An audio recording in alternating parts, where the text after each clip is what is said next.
Moral e lei civil. Valores e obrigações morais que a legislação civil deve respeitar e ratificar nesta matéria.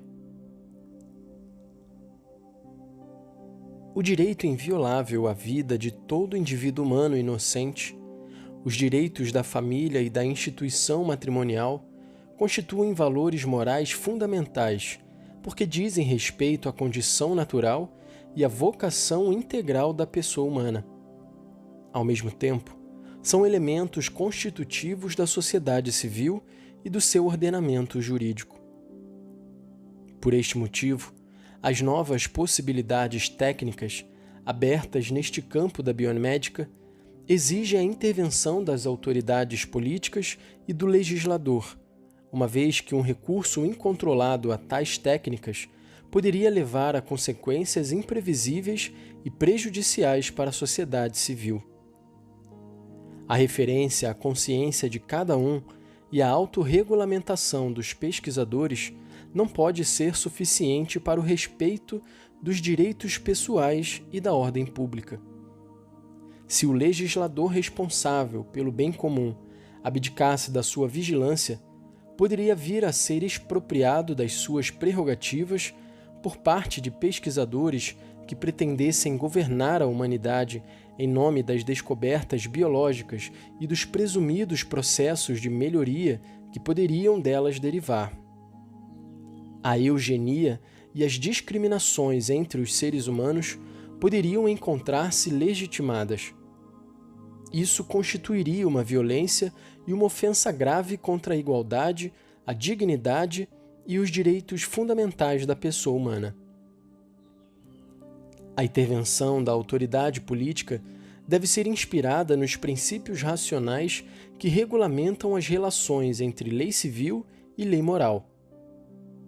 Função da lei civil é garantir o bem comum das pessoas através do reconhecimento e defesa dos direitos fundamentais, da promoção da paz e da moralidade pública. Em nenhum âmbito de vida, a lei civil pode substituir-se à consciência, nem pode ditar normas naquilo que ultrapassa a sua competência.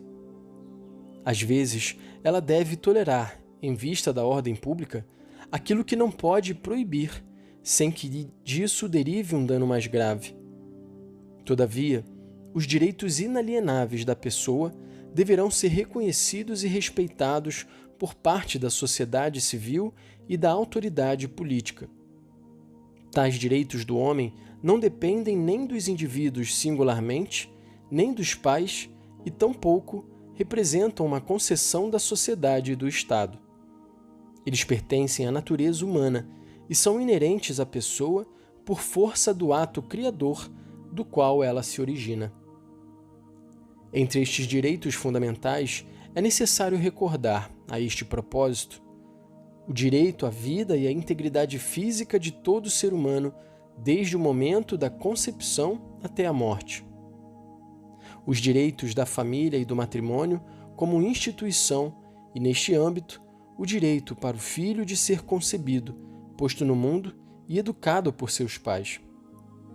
Sobre cada um desses temas, é necessário desenvolver aqui algumas considerações ulteriores. Em várias nações, algumas leis autorizam a supressão direta de inocentes. No momento em que uma lei positiva priva uma categoria de seres humanos da proteção que a legislação civil deveria conceder-lhes, o Estado nega a igualdade de todos perante a lei. Quando o Estado não põe a sua força ao serviço dos direitos de cada um dos cidadãos, e particularmente de quem é mais fraco, são ameaçados os fundamentos mesmos de um Estado de Direito. Por conseguinte, a autoridade política não pode aprovar que seres humanos sejam chamados à existência mediante processos tais que os exponham aos gravíssimos riscos acima recordados. O reconhecimento eventualmente concedido pela lei positiva e pelas autoridades políticas às técnicas de transmissão artificial da vida e às experimentações conexas tornaria mais ampla a brecha aberta pela legislação do aborto.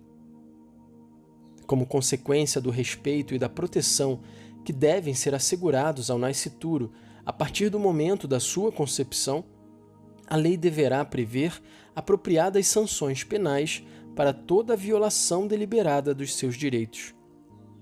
A lei não poderá tolerar, antes deverá proibir expressamente que seres humanos, ainda que em estágio embrionário, sejam tratados como objeto de experimentação, sejam mutilados ou destruídos, sob o pretexto de que seriam supérfluos ou incapazes de se desenvolver normalmente.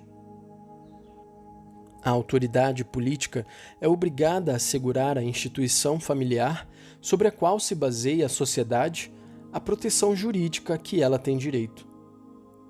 Pelo fato mesmo de estar a serviço das pessoas, a autoridade política deverá estar também a serviço da família.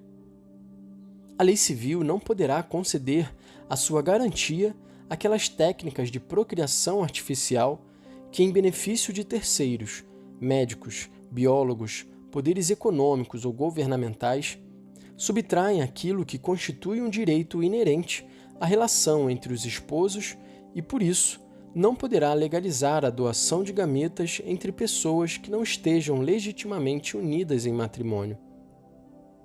Além disso, a legislação deverá proibir, em razão do apoio devido à família, os bancos de embriões, a inseminação pós-mortem e a maternidade substitutiva.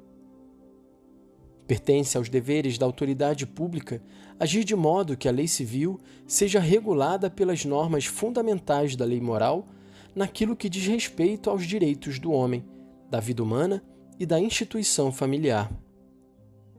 Os políticos deverão esforçar-se, através de sua intervenção junto à opinião pública, para obter na sociedade o consenso mais vasto possível acerca de tais pontos essenciais e para consolidá-lo sempre que correr o risco de enfraquecer-se ou de vir a desaparecer.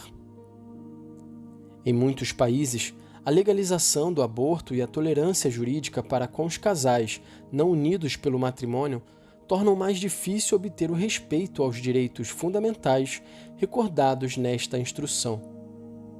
Oxalá os Estados não assumam a responsabilidade de tornar ainda mais graves estas situações de injustiça socialmente prejudiciais. Pelo contrário, é de se desejar que as nações e os Estados tomem consciência de todas as implicações culturais, ideológicas e políticas ligadas às técnicas de procriação artificial e saibam encontrar a sabedoria e a coragem necessárias para emanar leis mais justas e respeitosas da vida humana e da instituição familiar. Hoje, aos olhos de muitos, a legislação civil de numerosos estados confere uma legitimação indevida a certas práticas. Ela demonstra-se incapaz de garantir aquela moralidade que é conforme com as exigências naturais da pessoa humana e com as leis não escritas impressas pelo Criador no coração do homem. Todos os homens de boa vontade devem esforçar-se, especialmente no âmbito da sua profissão e no exercício dos seus direitos civis, para que sejam reformadas as leis civis moralmente inaceitáveis e corrigidas as práticas ilícitas. Além disso, deve ser incentivada e reconhecida a objeção de consciência em face de tais leis.